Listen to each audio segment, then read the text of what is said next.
오늘은 스데반의 순교신앙이라는 제목으로 말씀을 전하겠습니다. 오늘 읽은 본문에 스데반이 돌에 맞아서 유대인들에게 죽임을 당하는 그런 내용이 나오고 있습니다. 교회 역사 가운데에 최초의 순교자가 나오는 그런 순간입니다.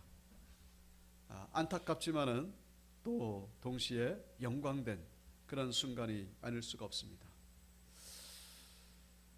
오늘 본문에서 흥미로운 점이 하나 있다면은 이 순교 현장에 그 유명한 바울이 스데반을 핍박하는 그런 자로서 함께 있다는 것입니다. 근데 더 놀라운 것은 이 스데반이 순교당한 이후에 얼마 뒤에 또 이 바울이 스데반의 신앙을 본받아서 또한 이 바울도 함께 순교로 하나님께 영광 돌리게 되었다라는 것입니다. 스데반의 죽음에 이어서 바울의 순교로 이어지게 되는 그런 은혜로운 장면이 아닐 수가 없습니다. 그래서 우리는 스데반의 죽음을 가리켜서 하늘에 썩는 미랄이라고 그렇게 말할 수가 있다는 것입니다. 요한복음 12장 24절 예수님께서 하신 말씀이죠. 내가 진실로 진실로 너희에게 이르노니 하늘의 밀이 땅에 떨어져 죽지 아니하면 하늘 그대로 있고 죽으면 많은 열매를 맺느니라. 여기서 땅에 떨어진 하늘의 미랄, 첫 번째 의미는 예수님의 십자가의 죽으심이죠. 그리고 두 번째 의미는 바로 예수님처럼 그렇게 십자가의 그 희생의 죽음, 순교의 죽음을 당하는 그런 모든 제자들의 그런 희생을 의미한다라고 우리가 해석할 수가 있습니다. 스데반의 죽음을 통하여 이 바울이 등장하게 된 것을 볼 때에 이 스데반의 죽음의 이 가치가 얼마나 위대하고 소중한지를 알 수가 있는 것이죠. 스데반이 죽었기 때문에 바울이 나오게 된 것이고, 교회는 더욱더 발전하게 되고 성장하게 되고 확산되고 복음이 증거되는 계기가 되었다는 것을 볼 때에 이 스데반의 죽음이 얼마나 참 위대한 가치가 있는 것인가를 우리가 다시 한번 확인하게 된다는 것입니다. 사실 이 순교라고 하는 것은 그 의미와 가치가 참 인정되기까지는 참 너무나 힘든 시간을 보낼 수밖에 없습니다. 너무나 힘들다는 거예요. 현실적으로는. 이 스데반이 죽고 나서 바로 이 바울이 회심한 것도 아니고, 8장 1절에 보시면은 이 사울이라고 지금 나오고 있죠. 이제 나중에 이름이 바뀌어서 바울이 됩니다만은, 사울은 그가 죽임당함을 마땅히 여기더라. 스데반은 죽어서 마땅하다, 그렇게 생각했다는 것이죠. 그리고 대대적인 박해가 교회에 임하게 되었다라고 계속해서 말씀해 주고 있습니다. 2절에 보시면은 성도들이 이 스데반의 그 시신을 장사하면서 크게 울었다라고 그렇게 기록되어 있죠. 그러니까 이때 당시에 교인들이 스데반의 이 죽음을 통해서 얼마나 두려움 가운데 빠졌고 얼마나 슬픔 가운데 빠졌을지 우리가 쉽게 짐작할 수가 있습니다. 근데 우리가 역으로 생각할 때에 이렇게 이 순교가 힘들고 어려운 것이기 때문에 그만큼 가치가 있다라고 말할 수가 있다는 것입니다. 만약에 순교가 누구나 할 수 있고 모든 사람이 하기를 원한다면은 이런 가치를 말한다고 말하기가 어려운 것이죠. 오늘 본문을 통해서 우리에게 주시는 하나님의 첫 번째 메시지는 이 결론과도 같은 말씀입니다만은 우리 모두가 다 스데반과 같이 되기를 하나님은 원하신다는 것입니다. 스데반이 바로 우리 신앙의 모델이 되어야 된다, 그런 얘기죠. 스데반처럼 살아야 된다, 그런 얘기입니다.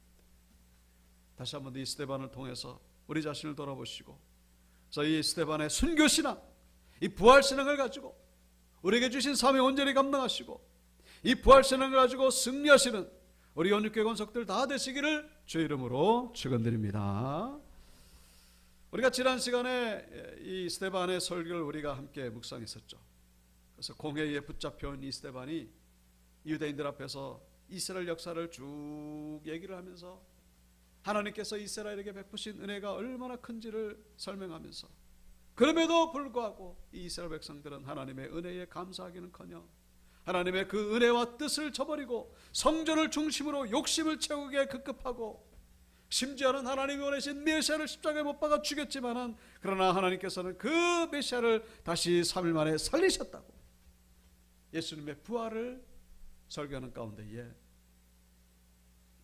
이 유대인들이 스데반의 설교를 듣고 나서 감동받기는커녕 도리어 아주 극렬하게 거부 반응을 일으킵니다. 아주 혐오의 대상으로 보면서 결국 이 스데반을 돌로 쳐 죽이는 데까지 이르게 되었음을 본문은 말씀해 주고 있습니다. 어떤 종교나 어떤 사상이나 이 반대 의견은 있기 마련입니다.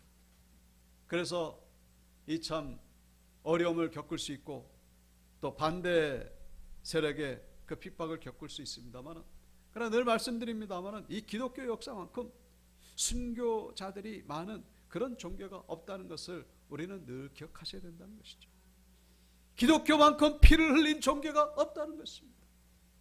기독교만큼 희생자가 많은 종교가 없어요. 이슬람이 그렇습니까? 불교가 그렇습니까? 뭐 어디가 그렇습니까?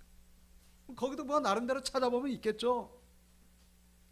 그런데 이렇게 기독교만큼 이렇게 순교자가 많은 그런 종교가 없습니다. 물론 여기서 제가 좀 드리고 싶은 말씀은 기독교의 이름으로 다른 사람을 박해한 그런 역사도 있긴 있습니다. 흑역사죠. 그거를 부인하고 싶진 않습니다.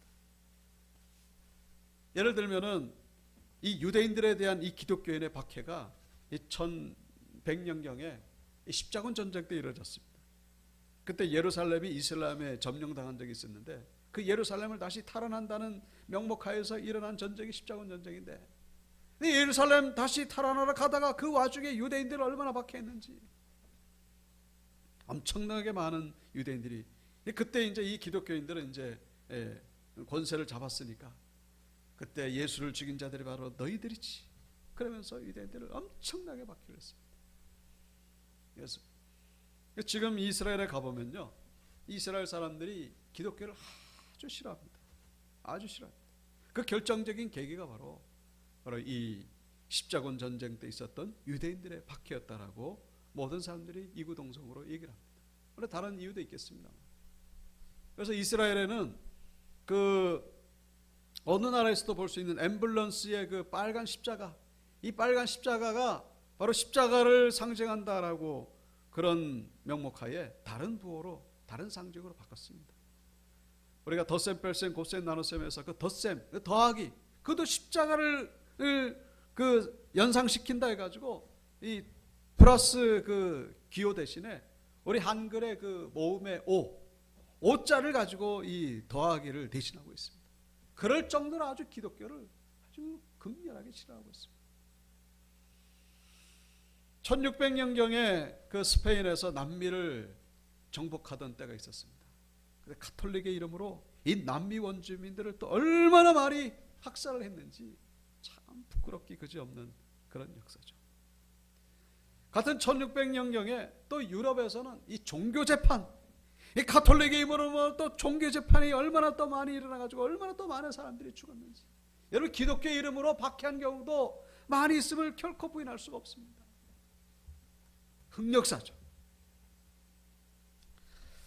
그런데 그런 흑역사가 있음에도 불구하고 오늘 본문에 나오는 이 스데반의 순교 역사, 이 기독교의 순교 역사는 결코 그 의미가 감소되거나 무효화될 수 없다는 것을 우리 신앙인들은 기억해야 된다는 것이죠. 왜냐? 기독교의 그 흑역사가 있습니다만 그 흑역사는요 결코 복음의 본질이 아니라는 사실을 우리는 잊지 마셔야 됩니다. 그건 잘못된 거예요. 그건 기독교가 아닙니다. 그거는 소수의 잘못된 신앙의 일탈이지 결코 그거는 성경에서 말씀하는 바가 아닙니다. 잘못된 모습이죠. 그건 기독교가 아니에요. 그거는 종교재판, 뭐 유대인들의 학살, 뭐 남미 원주민들의 학살, 그건 기독교가 아닙니다. 그걸 가지고 기독교라고 얘기를 하면 안 돼요. 물론 우리 기독교인으로서 거기에 대해서 우리가 참 사과의 마음을 가지고 참 그런 어떤 죄스러운 마음을 가지는 것은 당연합니다만 그건 결코 복음의 본질이 아닙니다. 이슬람 같은 경우는 지금도 참수라든가 손목 절단이라고 이런 일이 있습니다만 그거는요, 그런 어떤 소수의 그 이슬람의 어떤 일탈 행위가 아니라 그게 바로 이슬람의 본질입니다. 코란경에 나오거든요. 제가 이 말씀을 드리는 이유는 이 기독교가 박해를 당한 것은 이것은 바로 영적인 이유가 있다는 것을 우리가 기억해야 된다는 것이죠. 사람들이 죽인 게 아니라 그 배후에 영적인 세력이 있다는 것을 우리는 이해해야 된다는 것이죠.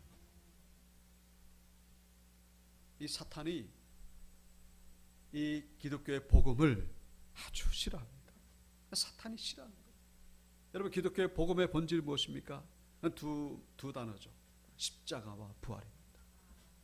십자가와 부활을 사탄이 그렇게 싫어하는 거예요. 즉 스데반이 돌에 맞아 죽은 이유는 다른 것이 아니라 바로 예수님이 부활하셨다라는 이 복음 메시지 때문에 사람들이 싫어하기 전에 먼저 귀신, 사탄이 싫어하는 거예요. 그 사탄의 반응이 사람을 통하여 드러나게 된 것이죠. 여러분, 세상은요 이 공중권세 잡은 자의 영향하에 있습니다. 그래가지고 이 세상 사람들이 기독교를 싫어하는 이유 가운데 하나가 바로 거기에 있다는 사실을 우리는 기억하셔야 된다는 것이죠. 그냥 이유 없이 기독교인들이 싫은 거예요. 물론 안 그런 분들도 있겠습니다만, 공중권세 잡은 자, 이 세상의 귀신이죠. 세상은 하나님이 없다고 합니다. 진화론을 신봉하고 휴머니즘을 신봉하고, 그게 다 뭡니까? 공중권세 잡은 자의 영향하에 있다는 사실을 드러내주고 있는 것이죠. 공중권세 잡은 자가 바로 다른 말로 귀신이고 사탄입니다. 사탄이 가장 싫어하는 것이 뭐라고요? 십자가와 부활이라는 사실입니다. 십자가와 부활 때문에 이 사탄이 나중에 이 불못에 던져질 것을 알기 때문에 그 부활 얘기를 하면요 아주 그냥 예민하게 반응하는 것입니다. 자신들이 천국에 들어가지 못함에 대해서 어떤 영적인 그런 질투감을 느끼는 것이죠. 예수님이 부활하셨다는 것, 그것이 싫은 거예요. 내 혼적으로 싫은 것은 아닙니다만 그 배후의 마귀가 싫어하는 것이 그 믿지 않는 사람들을 통하여 드러나고 있는 모습이 오늘 본문에 나오고 있는 것이고, 우리 주변에서도 볼 수가 있는 것이죠. 우리 주변에서도 이상하게 뭐 피해를 끼친 것도 아닌데 이상하게 교회를 싫어하고 교회 다니는 사람들을 싫어하고, 그것이 바로 영적인 이유라는 사실. 그 배후에 바로 귀신이 있다는 것을 우리는 기억해야 된다는 것이죠. 창세기 3장 15절, 내가 너로, 여기서 말한 너는 뱀이죠. 하나님께서 그 선악과 범죄를 유발시킨 그 뱀에게 하시는 말씀입니다. 내가 너로 여자와 원수가 되게 하고, 여기서 말하는 여자는 하와죠. 내 후손도, 내 후손은 이제 뱀의 후손 사탄이죠. 여자의 후손은 예수 그리스도와 원수가 되게 하리니, 여자의 후손은, 예수 그리스도는 내 머리를 상하게 할 것이요, 사탄의 머리를 상하게 할 것이요, 너는, 사탄은 그 여자의 후손 예수 그리스도의 발꿈치를 상하게 할 것이니라. 이것을 그 원복음이라고 얘기를 합니다. 원복음이라고 해서 가장 성경에서 첫 번째로 나오는 그런 복음 메시지라는 그런 의미가 있는데, 이것은 바로 십자가 사건에 대한 예고편이라는 사실을 우리는 이해하셔야 된다는 것이죠. 십자가 사건을 통하여 예수님의 발꿈치가 상했습니다. 발에 못 박혔지 않습니까? 손에도 못 박혔습니다만, 그러니까 십자가 사건이 예수님에게 있어가지고는 발꿈치가 상하는 사건이었습니다만, 사단에게는 어디가 상하는 것입니까? 머리가 상하는 사건이었다는 것이죠. 뱀은 머리가 그 급소입니다. 머리 상하면 더 이상 살아날 수가 없죠. 꼬리 상해봐야 뭐 얼마든지 살아납니다. 십자가 사건이 바로 뱀에게는 머리를 상하게 하는, 머리가 박살나는 그런 사건이고, 이 확인 사살이 바로 부활이었다라는 것을 우리는 기억해야 된다는 것이죠. 그 사단은 이 십자가와 부활을 듣기만 하면요 그냥 막 학을 뜨는 거예요. 거기에 대해서 아주 벌벌 떠는 것입니다. 왜냐? 십자가와 부활 때문에 자기가 망한다는 것을 너무 알고 있기 때문에, 예수님의 부활 사건으로 인하여 이미 사단은 머리가 상했습니다. 그런데 계속해서 그 제자들이 예수님의 부활 사건을 증거하니까 이 사단이 가만히 있을 리가 없는 거예요. 사람들 통하여 그 반응이 드러나고 있는 것이죠. 오늘 이 스데반을 죽였던 이 유대인들을 통하여 그 이 사단의 그 부활에 대하여 혐오감을 가지고 거부감을 가지는 그 반응이 그대로 드러나고 있음을 오늘 본문은 보여주고 있다는 것입니다. 여러분, 스데반을 죽인 유대인들을 통하여 드러날 뿐만 아니라 지금 세상에 살아가는 멀쩡하게 아주 교양이 있고 점잖으신 그런 분들을 통해서도 얼마든지 드러나고 있다는 사실. 왜요? 그들의 배후에 공중권세 잡은 자들의 영향권 속에 있기 때문에 영적인 일이라는 사실. 물론 기독교가 잘못한 것도 있겠죠. 그러나 그것이 아니라면은 바로 이 영적인 사단의 영향, 공중권세 잡은 자의 그 반응이라는 사실 잊어서는 안 된다는 것입니다. 그래서 오늘 본문에 이 스데반의 설교를 들은 유대인들의 반응이 54절 57절에 나오죠. 54절 그들이 이 말을 듣고 마음에 찔렸다에 해당되는 헬라어가 디아프리오, 원래 의미는 분노했다 그런 얘기입니다. 찔리는 정도가 아니고 분노하는 거예요. 분노를 얼마나, 화가 얼마나 하는지 그를 향하여 이를 가는 거예요. 이를, 스데반을 향하여 이를 부득부득 이빨에 아주 부러질 정도로 가는 겁니다. 57절 그들이 큰 소리를 지르며 귀를 막고 일제히 그에게 달려들러 성 밖으로 내치고 돌로 쳤다라고 그렇게 기록하고 있습니다. 여러분, 스데반이 뭘 그렇게 잘못했길래, 스데반이 뭘 그렇게 신뢰를 했길래 그냥 분노해가지고 이를 부득부득 가고 아주 귀를 그냥 꽉 막으면서, 이게 뭐라고요? 이게 바로 사탄이 지금 그러고 있다는 것입니다. 사람이 그런 것이 아니라 돌로 쳐 죽이는 거예요. 언젠가도 말씀드렸습니다만 이스라엘 백성들은 지금 로마의 통치를 받고 있기 때문에 사람을 죽일 권리가 하나도 없습니다. 오직 로마에게만 사형권이 있죠. 함부로 사람 죽였다가는요 큰일 납니다. 그런데 그런 거 아랑곳하지 않고 그냥 돌로 쳐 죽이는 거예요. 지금 로마의 통치를 받는다는 그런 개념이 그냥 완전히 사라져 버리고, 얼마나 분노했는지, 이 분노가 뭐라고요? 바로 그 사탄이 그러고 있다라는 사실. 우리가 신앙생활하는 가운데 경험하게 되는 그런 어려움들, 여러분, 바로 이런 오늘 본문에 나오는 이런 맥락에서 우리는 살펴볼 필요가 있다라는 것이죠. 물론 우리가 잘못했는지를 돌이켜 봐야 되겠죠. 영적인 영향이라는 것입니다. 자, 이러한 유대인들의 반응과 스데반의 이 반응은요 너무나 대조적으로 보여주고 있죠. 스데반의 반응이 어떻습니까? 55절과 56절 스데반이 성령 충만하여, 성령으로 충만했다는 것이죠. 지금 죽는 상황 속에서 성령 충만, 하늘을 우러러 주목하여 하나님의 영광과 및 예수께서 하나님 우편에 서신 것을 보았다라고 그렇게 기록하고 있죠. 네, 보라, 이 스데반이 얘기를 하고 있어요. 지금 죽는 돌에 맞아 죽는 가운데에 보라, 하늘이 열리고 인자가 하나님 우편에 서신 것을 보노라. 지금 영안이 열려가지고 지금 하나님은 본체를 볼 수가 없죠. 그래서 하나님의 영광이라고만 그렇게 표현하고 있습니다만, 예수 그리스도께서 그 하나님의 우편에 서 계신 것을 지금 스데반이 목격하고 있습니다. 언젠가도 말씀드렸습니다만 이 스데반은요 그 해외에서 태어나가지고 해외에서 생활하다가 이스라엘에 들어온 그런 헬라파 유대인입니다. 헬라파 유대인, 무슨 얘기입니까? 예수님을 직접 본 적이 없다 그런 얘기죠. 예수님을 직접 대면한 적이 없습니다. 부활 사건도 마찬가지입니다. 이 스데반이 언제 복음을 전해 들었는지는 모르겠습니다만 이 스데반은 예수님을 직접 본 적은 없습니다만 그 복음을 듣고서 믿었던 거예요. 무슨 믿음?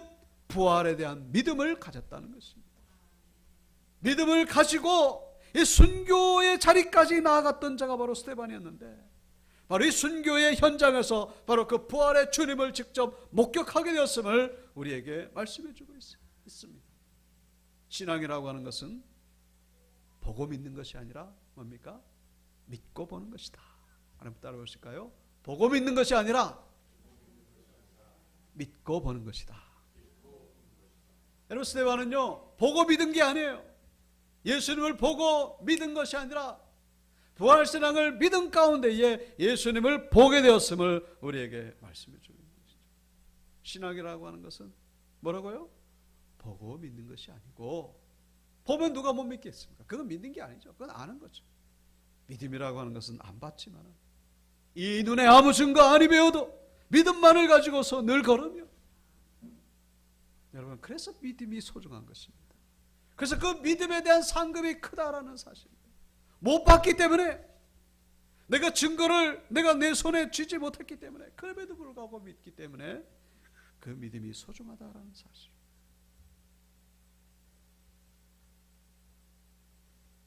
그래서 히브리서 11장 1절 뭐라고 말씀하겠습니까? 믿음은 바라는 것들의 실상이요, 보지 못하는 것들의 증거라고 말씀하고 있습니다. 무슨 얘기입니까?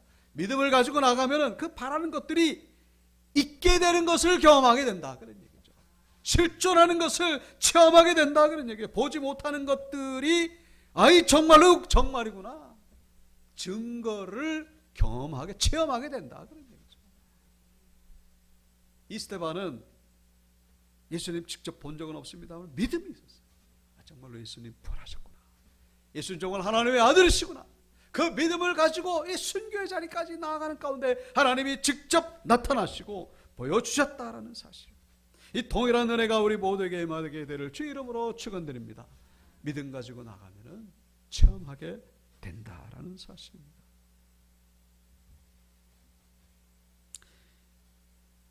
(2007년) 터키에서 있었던 일입니다.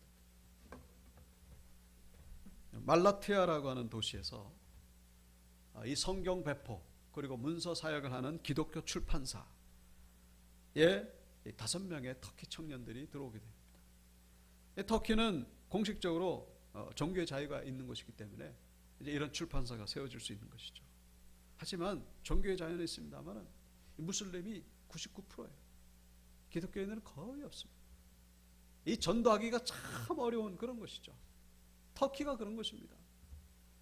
그런데 5명의 터키 청년들이 제 발로 들어온 거예요. 들어와가지고 성경 공부를 하고 싶다 그러니까 얼마나 참 기쁘고 반가운 일입니까? 그래가지고 이 독일에서 파송된 이 틸만 선교사님, 그리고 터키 현지 선교사인 우리 네자티 우루라고 하는 이 3분이 이 5명과 함께 성경 공부를 시작하게 된 것이죠. 그런데 이제 성경 공부를 시작한 지 얼마 안 돼 가지고 이 번색이 드러나게 된 것이죠. 터키 청년 5명이 미리 준비해간 권총과 그리고 노끈을 가지고 협박을 하기 시작한 것입니다.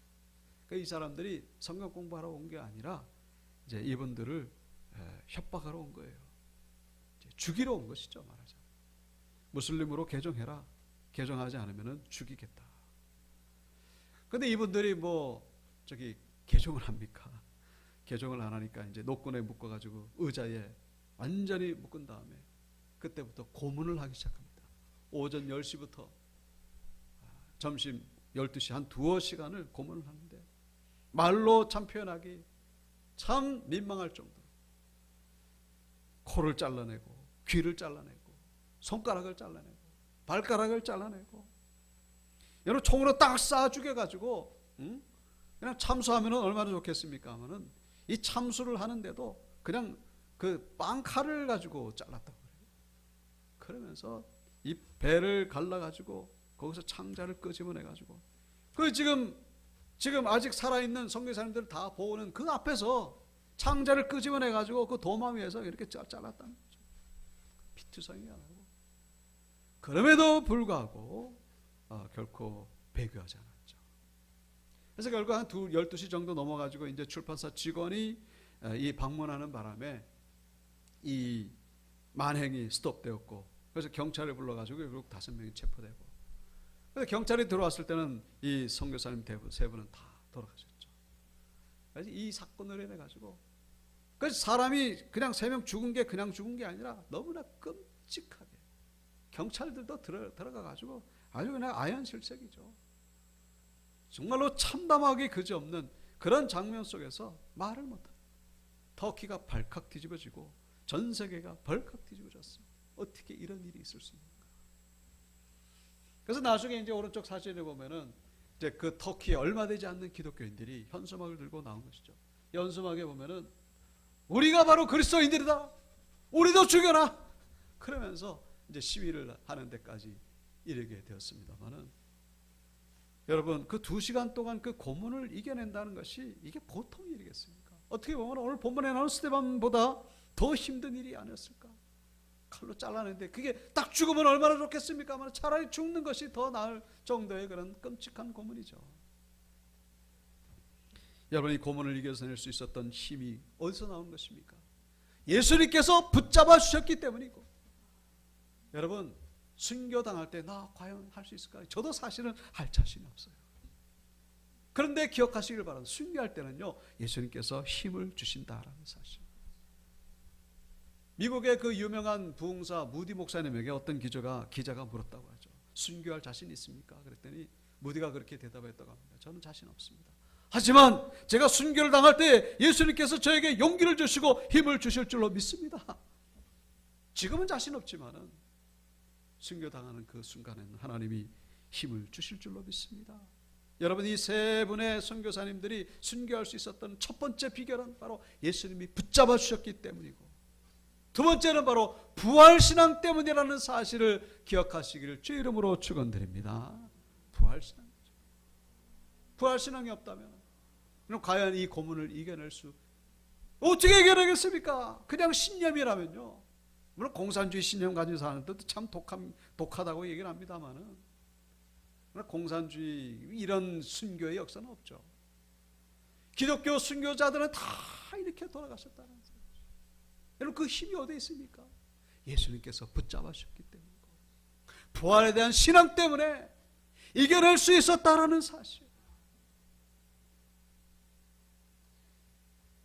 다시 서두에 말씀드린 대로 우리는 이 순교 신앙을 가지고 승리하는 자들이 되어야 됨을 본문은 우리에게 말씀해 주심을 기억하고 돌아가시길 주 이름으로 축원드립니다. 여러분 우리는 이 순교 신앙을 본받아야 돼요. 그냥 종교인이 아니고 과연 순교의 순간이 나에게 왔다면은 나는 과연 순교할 수 있겠는가 하는 것이죠.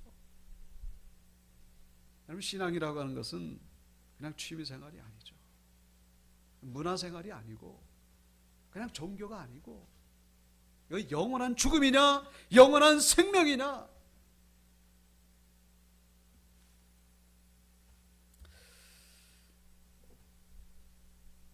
그래서 고린도후서 4장 17절 우리가 잠시 받는 환난에 경한 것이 지극히 크고 영원한 영광에 중한 것을 우리에게 이루게 합니다.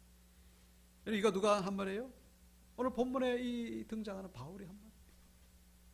스데반의 죽음을 마땅히 여기면서 그랬던 바울이 지금 이 고백을 하고 있습니다. 이 참 너무나 아이러니가 아닐 수가 없죠. 저놈은 죽어 마땅해, 저건 당장에 죽어야 돼 그랬던 바울이 지금 저 고린도후서 4장 17절에 지금 고백하고 있죠. 잠시 받는 환난에 경한 것이. 지금 이제는 예수 때문에 핍박을 당하는 자가 됐어요. 그 누구 때문입니까? 이게 신념인가요? 살아계신 예수님이 그렇게 변화시키신 것이죠. 바울도 지금 예수 때문에 핍박을 당하고 있습니다. 우리 잠시 받는 환난에 경한 것이 지극히 크고 영원한 영광에 중한 것을 우리에게 이르게 함이니 우리가 주목하는 것은 보이는 것이 아니요 보이지 않는 것이니 보이는 것은 잠깐이요 보이지 않는 것은 영원함이니라. 스데반을 죽이는데 앞장섰던 그 바울의 입에서 나오는 고백입니다. 여러분 이것이야말로 기적이 아니고 무엇이겠는가 하는 것이죠.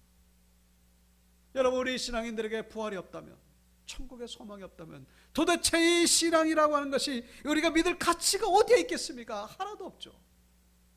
부활이 없다면, 천국이 없다면 우리가 뭐하러 지금 이러고 있겠습니까? 부활이 없다면 이보다 미련한 짓이 없습니다. 부활신앙. 그런데 부활신앙이 우리에게 능력의 원천이 된다는 사실. 돈이 우리의 힘의 원천이 아니고, 건강이 우리 힘의 원천이 아니고, 이 부활의 신앙이 우리 힘의 원천이 된다는 사실을 잊어서는 안 된다는 것입니다. 마지막으로 60절입니다. 60절 7장 60절 무릎을 꿇고 우리 다 같이 읽어볼까요? 시작. 무릎을 꿇고 크게 불러 이르되 주여 이 죄를 그들에게 돌리지 마옵소서. 이 말을 하고 자니라. 아멘. 스데반이 최후에 남긴 말은 주여 저들을 용서하여 주시옵소서. 스데반의 죽음이 예수님의 죽음과 아주 유사하다고 말하는 이유 가운데 하나가 바로 여기 있습니다. 예수님께서도 죽으실 때에 내 영혼을 59절에도 나오죠. 내 영혼을 받으시옵소서. 그리고 저들의 죄를 저들에게 돌리지 마옵소서. 여러분 부활신앙을 가진 사람들은요 용서의 능력을 가진 자들이라는 사실을 잊어서는 안 된다는 것이죠. 용서가 나에게 없다면 나에게 부활신앙이 있는지 한번 점검해 볼 필요가 있다는 것이죠. 용서할 수 있는 그 능력은 부활신앙에 있다. 왜요? 믿음의 눈으로 보면 정말로 불쌍한 사람은 스데반이 아니고 돌로 쳐 죽이는 저 유대인들이 불쌍하다는 것을 알 수 있기 때문에.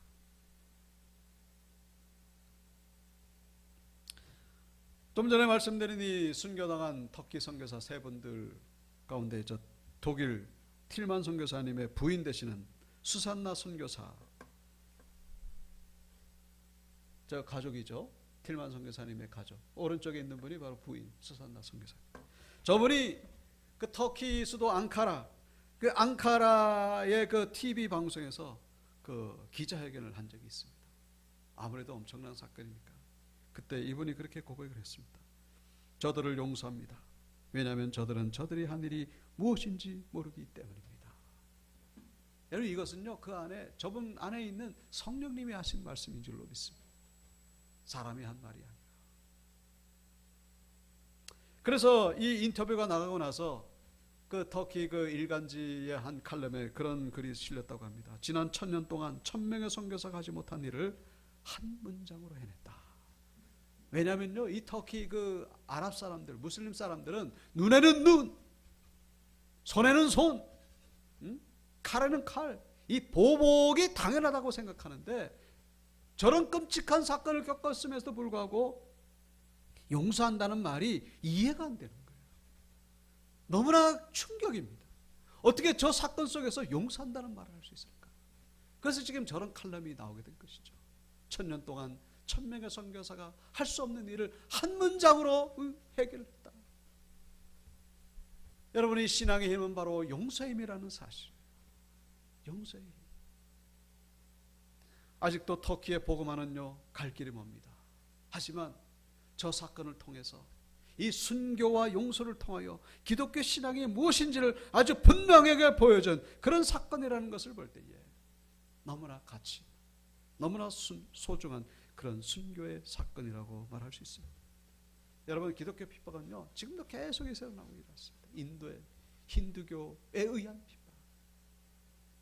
개신교 복음으로 앞서 말씀드린 대로 이런 뭐 가톨릭이 행했던 그런 그 기독교 이름으로 행해지는 핍박은 이제는 없습니다. 오해하지 마시고 특별히 이 개신교 복음 위에 선 자들이 그런 일을 하는 것은 없어요. 이건 상상도 못할 일입니다. 하지만 기독교회는 지금도 계속해서 핍박을 당하고 있어요. 해외에 나가 있는 선교사님들, 우리 특별히 온유교에서 지원하는 또 지금 조지아에 나가 계시죠. 그 선교사님들을 위해서 기도해 주시고 이 복음이 들어갈 나라들을 위해서 기도의 사명이 바로 우리에게 주어졌다는 사실. 여러분 그것 때문에 우리가 부름받은 거예요. 그것에 우리의 인생의 초점을 맞추시기를 축복합니다. 우리가 성공해야 되고 잘 살아야 되겠습니다만 궁극적인 초점이 어디 있느냐? 하나님 나라 세우는 데 있다는 사실. 말씀을 마칩니다. 오늘 스데반의 순교신앙, 스데반의 그 부활신앙, 이 신앙을 본받아 가지고 이 땅에서도 승리하시고 환난 가운데서 승리할 수 있는 힘은 바로 이 신앙이죠. 그리고 하나님 주신 사명 온전히 감당하시는 우리 연육회 권속들, 저와 여러분들 다 되시기를 주의 이름으로 축원드립니다.